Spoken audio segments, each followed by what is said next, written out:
नमस्कार, आपल्या सोबत आहेत संदेश डमडेरे, ज्यांनी आता रमेशवाडी येथील तुलसी आर्केड येथील लोकांशी संवाद साधला आहे. तर आपण त्यांच्याशी प्रश्न विचारूया एखाद की दादा तुम्ही मला सांगाल की या प्रभागात म्हणजे हा जो प्रभाग आहे रमेशवाडी त्याच्या विकासाचा आराखडा कसा असेल?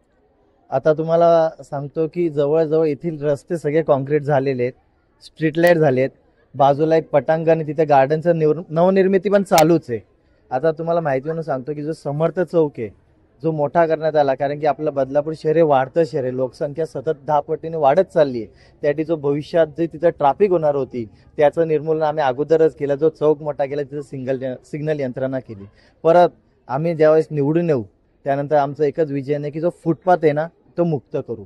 मुंबईला ज्याप्रमाणे लोक रस्त्यावर न चालता फुटपाथवर न चालतात ती पद्धत आपल्या बदलापूरमध्ये आपण रुजवूया.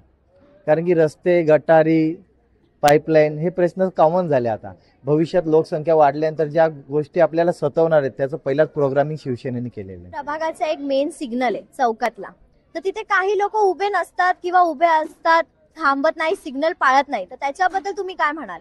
आम्ही आरटीओ विभागात भविष्यात पत्रावर करणार आहे, तसंच तिथे सीसीटीव्ही देखील बसवणार आहे, ज्यांनी देखील कोणी सिग्नल तोडला तर ते पेनल्टी लागू.